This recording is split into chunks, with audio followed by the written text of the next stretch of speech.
Hello, Namaskar to all my dear friend. I think you are very good and well.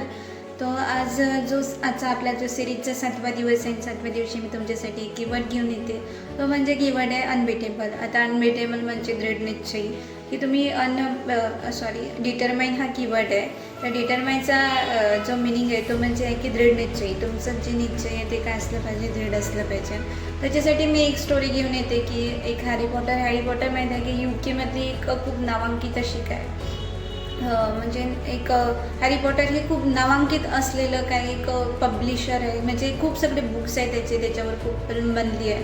तर आज मी सांगू इच्छिते की हॅरी पॉटर ज्यांनी लिहिलं की त्याची स्टोरी काय आहे, त्या व्यक्तीची स्टोरी काय आहे मी तुम्हाला सांगू इच्छिते. आणि ते जे आहे त्यांचे जे रायटर आहे ते एक लेडी आहे आणि ते त्यांचं नाव आहे की JK रावलिंग. गोष्ट आहे की सन 1990 1990मध्ये जे काही ह्या लेडी आहे JK रावलिंग यांचा डिवोर्स झालेला होता. यांच्या आईला कॅन्सर होता आणि यांना एक छोटंसं बाळ होतं. त्या खूप डिप्रेशनमध्ये होत्या आणि पैशांचा पैसे काहीच नव्हते त्यांच्याकडे.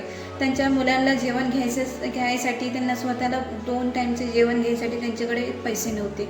पण तरी त्यांनी एक जॉब शोधला आणि जॉबमध्ये त्यांना 70 पाऊंड हे विकली भेटत होते आणि ते खूप कमी होते. पण तरी ती कधी स्वतः उपाशी राहत होत्या, पण आपल्या मुलासाठी दूध विकत घेत होत्या, कारण मुलाचं पोट भरणे खूप गरजेचं होतं. मग असंच त्या एक दिवस त्या ट्रेनमध्ये चालत होत्या आणि त्यांचा माइंड हा खूप क्रिएटिव्ह होता आणि त्यांच्या डोळ्यासमोर एक म्हणजे जादूगाचं दृश्य उभं राहिलं आणि ते लिहिलं त्यांनी. म्हणजे त्या खूप क्रिएटिव्ह होत्या आणि त्यांनी लिहिलं ते. त्याच्यानंतर त्यांच्याकडे एक टेप रायटर होता. त्या टेप रायटरला घेऊन त्यांच्या म्हणजे UK आपल्याला माहीत आहे की जनरली खूप थंडी असते. तर थंडी असल्याच कारणाने त्या एका कॅफेमध्ये जात होत्या, तिथं कॉफी घेत होत्या, आपल्या मुलाला घेऊन जात होत्या आणि तिथं आपले जे जुनं टेप रायटर होतं त्यांच्यावरती लिहित होते.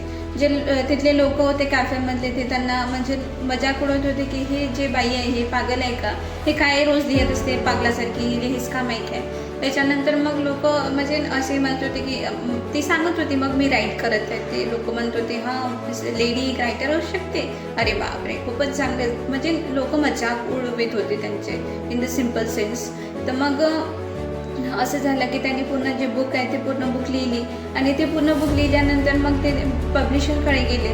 पहिल्या पब्लिशरकडे गेले, त्यांनी म्हटलं नाही. त्यांनी मग दुसरे तिसरे अप टू द 12 पब्लिशरकडे त्या गेल्या आणि 12ही पब्लिशरने त्यांना नाहीच म्हटलं. त्याच्यानंतर मग त्या परत ते 13व्या पब्लिशरकडे गेले आणि 13व्या पब्लिशरने म्हटलं की ठीक आहे, मी हे जे तुमची स्टोरी आहे हे पब्लिश करते, बट तुम्हाला इथे जॉब करावं लागणार. जर तुम्ही हा जॉब सोडून दिलात मी काही पैसे देणार नाही. त्याच्यानंतर मग त्या म्हणाले की ठीक आहे मी करते जॉब.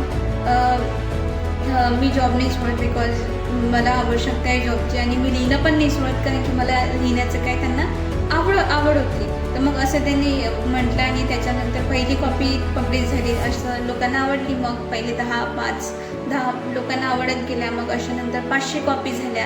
500 नंतर मग लोकांना खूप आवडल्या, लोकांचा खूप प्रतिसाद वाटला.